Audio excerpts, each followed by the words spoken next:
আমি আজ অভিনন্দন জানাই আমার কন্যা জাইমা রহমানকেও, যিনি একজন স্বেচ্ছায় রক্তদাতা। এ যাবৎ তিনি 7 বার স্বেচ্ছায় রক্তদান করেছেন। ইনশাআল্লাহ আগামীতে এই মহতি কাজে বাংলাদেশ থ্যালাসেমিয়া সমিতির সার্বিক সাফল্য কামনা করছি। করোনা বা যে কোনো ভাইরাসের এগেইনস্টে ফাইট মানি ব্যাকট্রলের লেফট রাইট। আমি বাংলাদেশ থ্যালাসেমিয়া সমিতিকে ধন্যবাদ জানাতে চাই আমাকে বিশ্ব রক্তদান দিবস উপলক্ষে আয়োজিত রক্তদাতা দিবস সম্মাননা 2026 অনুষ্ঠানে আমন্ত্রণ জানানোর জন্য। আমরা আজ যখন আলোচনা করছি তখন বাংলাদেশের 90,049টি গ্রামে, 4,599টি ইউনিয়নে, 503টি উপজেলায়, 64টি জেলায় বহু মানুষ থ্যালাসেমিয়া রোগে আক্রান্ত হয়ে জীবনের শেষ দিনগুলি অতিবাহিত করছেন। থ্যালাসেমিয়ায় আক্রান্ত পরিবারের সহযোগিতা ও আশ্বাস দেয়া জরুরি। তারা অবহিত নন যে থ্যালাসেমিয়া একটি প্রতিরোধযোগ্য ব্যাধি। তারা অবহিত নন থ্যালাসেমিয়ার চিকিৎসা সম্পর্কে।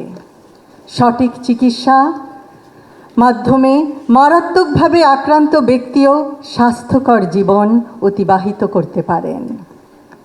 এক্ষেত্রে একটি সচেতন মানবিক সমাজ হিসেবে আমরা কিছু পদক্ষেপ নেয়ার প্রয়াস করতে পারি।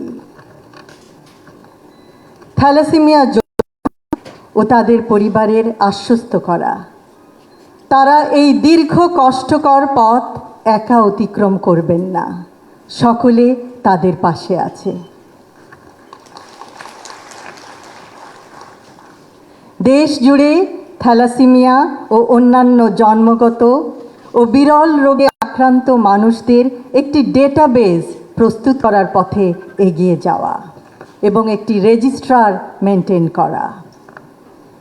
থ্যালাসেমিয়া যোদ্ধাদের শতভাগ সুস্থ করতে না পারলেও তাদের ও পরিবারদের সান্ত্বনা ও সহমর্মিতার মাধ্যমে আশ্বাসের হাত বাড়িয়ে দেয়া। সচেতনতা সৃষ্টিতে এগিয়ে আসা। সচেতন মানবিক সমাজ হিসেবে আমার কাছের, আমার পাশের দেশবাসীর জন্য আমরা এটুকু করলে নিশ্চয়ই পরিস্থিতির উন্নতি হবে ইনশাআল্লাহ। অন্তঃসত্ত্বাকালীন সময়েও স্ক্রিনিং করে শনাক্ত করা যায়। যে কোনো বয়সেই স্ক্রিনিং টেস্টের মাধ্যমে শনাক্ত করা যায়। পরবর্তীতে তাদের প্রয়োজন সুষ্ঠু চিকিৎসা, মানসিক স্বাস্থ্যের সহায়তা, পর্যাপ্ত ব্যায়াম ও খাদ্যাভ্যাস। দেশবাসীকে থ্যালাসেমিয়া সম্পর্কে সচেতনতা সৃষ্টি ও শনাক্তকরণ প্রক্রিয়া চালানো যায় সদর হাসপাতালে, উপজেলা স্বাস্থ্য কমপ্লেক্সে, ইউনিয়ন ও গ্রাম পর্যায়ে। প্রত্যন্ত গ্রামেও উপসর্গ শনাক্ত করা যায়। 1 লক্ষ নতুন স্বাস্থ্যকর্মী নিয়োগের সময় তাদেরকে থ্যালাসেমিয়া সম্পর্কে সম্যক জ্ঞান দেওয়া যায়, অর্থাৎ এর উপসর্গ, চিকিৎসা ও আশ্বস্ত করার পদ্ধতি সম্বন্ধে প্রশিক্ষণ ও অবগত করা যায়। এর মাধ্যমে বাংলাদেশের গ্রাম, ইউনিয়ন, উপজেলা, জেলা পর্যায়ে বহু নতুন ও পুরনো রোগী শনাক্ত হবে।